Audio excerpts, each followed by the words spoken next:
Ready Player One is a book and a novel. Like a lot of amazing sci-fi movies and movies in general, they come from amazing books. Ready Player One was written in 2011 and is actually the debut novel of author Ernest Cline, which is a great accomplishment considering his first book was made into a film. Since this book was released, Cline has released Armada in 2015 and Ready Player Two, a sequel to the first adaptation. Ready Player One, the film, was directed by Steven Spielberg and is considered a dystopian film as it is set in the year 2045. The film follows protagonist Wade Watts on his journey to find an Easter egg in a worldwide virtual reality game known as the Oasis. He showed us that we could go somewhere without going anywhere at all. You don't need a destination when you're running on an omnidirectional treadmill with quadraphonic pressure-sensitive underlay. James Halliday saw the future, and then he built it. He gave us a place to go, a place called the Oasis.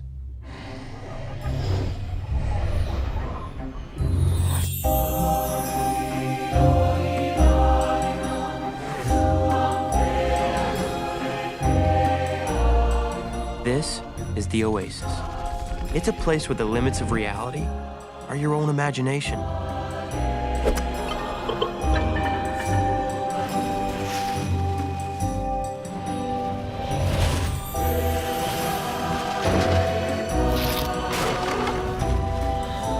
You can do anything.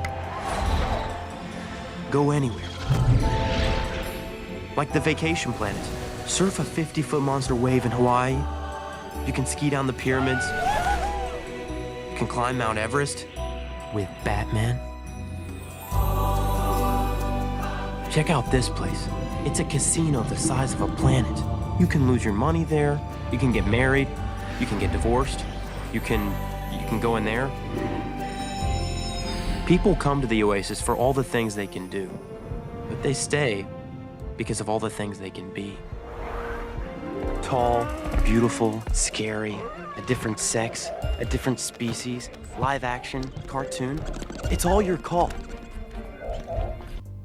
It was created by James Halliday, who has recently died.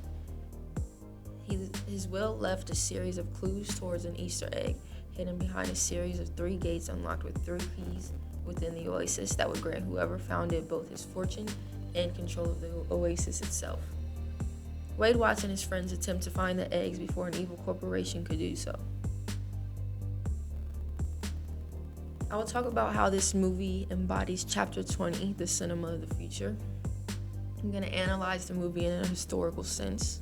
I'm going to discuss how the medium of the movie affects its message and the effects the film has on our culture.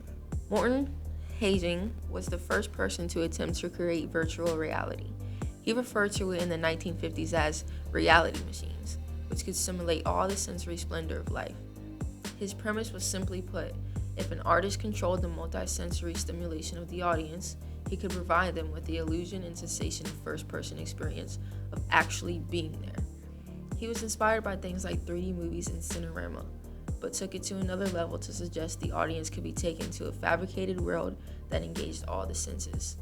After moving to Mexico City on 1954, Heising found himself in an artist's melting pot where he elaborated on his ideas, and in 1957, he invented the Sensorama, which is considered one of the earliest virtual reality systems. He then shared his knowledge in an essay called The Cinema of the Future, which I know as Chapter 20. The main points I get from his essay/Chapter 20 is this. All living things engage on a higher or lower level in a continuous cycle of orientation and action, divided into 3 basic phases. 1. Observation. The reception of isolated impressions or facts. 2. Integration. The combining of these isolated facts with the inner needs of the life force into an emotional unity that prompts and controls action. 3. Action. A change in the creature's physical relation to the world. For example, imagine an animal on a mountain ledge, hear a rumbling sound, and sees an avalanche of rocks descending on it. It cries in terror and makes a leap to another ledge. The observation of this example would be the noise and image of the boulders that the animal sees. The integration in this example is the animal's sensation of danger or terror. The action of this example is when the animal leaps to safety. Heising suggests that when man/woman created society, they were driven using these three phases which helped them create science, art, and industry. Heising focuses on art and art's lack of reaching its goal for the remainder of the essay. The first law of artistic methodology.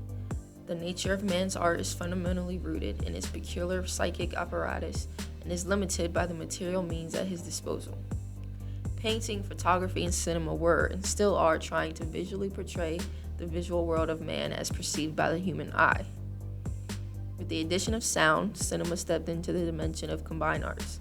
Cinema is no longer a visual art. It has set itself the task of expressing in all its variety and vitality the full consciousness of man. Second law of artistic methodology. Consciousness is a composite of all the sense impressions conveyed to the brain by the sensory part of the nervous systems, which can be divided into the great receiving organs: the ears, nose, eyes, mouth, and skin. Okay, so I know that what cinema is now. I think we ought to call Heising himself to tell us more about the cinema of the future. So what is the cinema of the future if we know what it is now? Did you read the entirety of the essay? Well, yes I did, but I want to hear from you first. It's more provocative. It gets the people going. Open your eyes, listen, smell, and feel.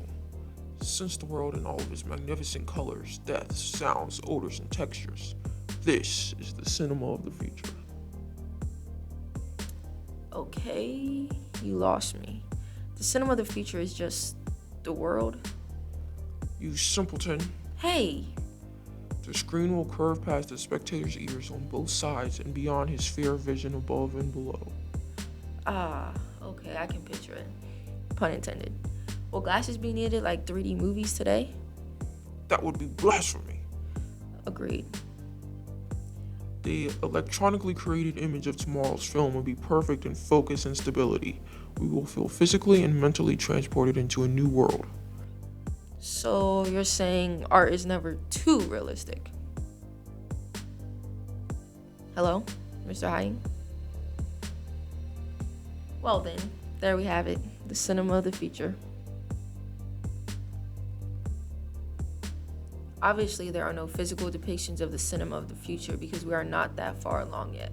But in my warehouse of stuff, I have found that the film Ready Player One exhibits closely what the cinema of the future can be.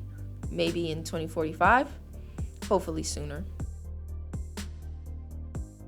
How far off do you think that world is from reality today? Maybe 3. 3 years? Maybe.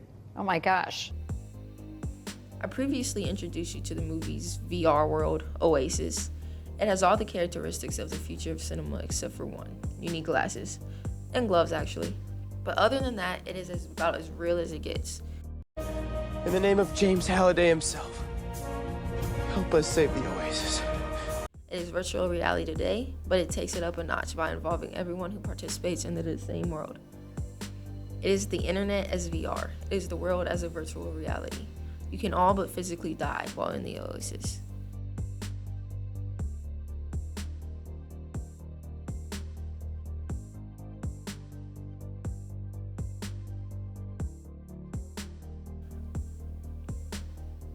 Integration in Ready Player One. Literally, people become their virtual characters in the world. They are integrated into this new world where some things are possible that are not possible outside of the virtual reality. They can be and do anything they want in the world as long as they have enough virtual coins to do so that they can earn by playing games. Interactivity in Ready Player One. The Oasis allows people to choose many things within the world. So essentially they're interacting. For example, Wade picks what his avatar wears and looks like and even created his own car. Hypermedia. The film itself is a mix of video and audio media. The movie is also an adaptation of a book, but the context of the movie has other media inside of it as well. Oasis itself is a hypermedia jumble. The virtual world included film, music, books, and video games. Immersion. Virtual reality and immersion are one. Enough said. The ultimate moral of the movie is the fact that people try to run from reality by going into another. Reality?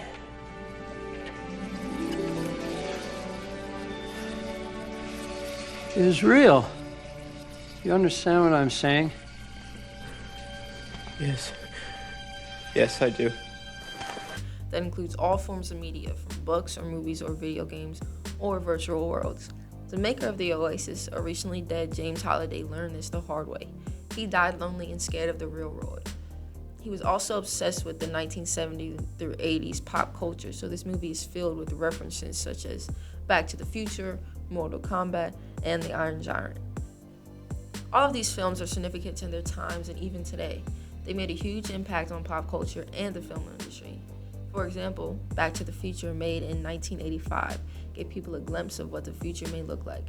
Mortal Kombat was a fighting game popular for its gore. I think these significant media got a cameo in Ready Player One because they were very popular at that time. Even so, the kids today still know about them. Expanded Cinema by Gene Youngblood explores the possibilities of holography. While Morton Heising did not talk about the future of cinema was going to get there, animated holograms may be a way for the future of cinema to be possible, among other things. Youngblood states, a picture is formed that is identical with the object itself. In true three-dimensionality, requiring no lenses or polarizing glasses as in the stereoscopic process used for so-called 3D movies, the phenomena that distinguishes true 3D from stereoscopic illusion is called parallax, or the apparent displacement of perspectives when one object is viewed from different angles. In holography, different angles of the picture become visible depending on one's angle of approach. If the photographic plate were large enough, one could actually move to the periphery and look behind objects, discovering areas not visible from a frontal view. Holograms are no stranger to the media. They are seen in many movies like Iron Man, Spider-Man: Far From Home, Blade Runner 2049, and Avatar. Fortunately for me, my media has been made into two mediums, a book and a film. I have not read the book, but from many reviews, people have said the movie did a way better job to attract audience from a non-80s pop culture geek background. The book helped to tell a story in a way that described and pinpointed all of the references. The movie had the references, but it was the audience's job to find them and deep dive as they pleased. Were the references as essential to the story in the movie as they were in the book? No. This media transcends the audience into another world, just like the Oasis does for the characters in the film. This media quite literally is set in the future, so I think it influences the future and it's an idea to make reality. A virtual reality world is something that will probably become as popular in reality as it is in the movie one day. The movie also warns us of the downside of a VR world like this, such as the bad guys as found everywhere, the depression and poverty in the real world, and the perils of living in a fantasy. So with that, if we can make a VR world as real and account for the potential harm, then the world may see an oasis one day. We do have VR games today, like PlayStation VR and Oculus. As far as the PSVR goes, anything you do on your PlayStation you can do on the VR, not just play games. This isn't a VR world, but it is a network, so it is coming close. Oculus is sort of the same thing, except it was solely made for VR games. There's no network behind it, but it should be noted that the Oculus can be used to watch movies. It is like Ready Player One in a sense that you are fully immersed, and it is close to the cinema of the future in a way that you can watch movies totally immersed, but you still do need the glasses. On an Oculus, you can adjust the screen size. I've not personally used one before, so I'm not sure how specifically close it could be to what Heising described as the future of cinema, such as the quality of the picture and the span of the screen. There's also a video on YouTube by BMF VR who reviews watching movies using Oculus Quest 2. He shows us what it looks like from inside the frames, and what I got from that is basically there is a screen very close to your face. It is still just as if you are watching from an outside perspective, so I would not compare that to the future of cinema at all.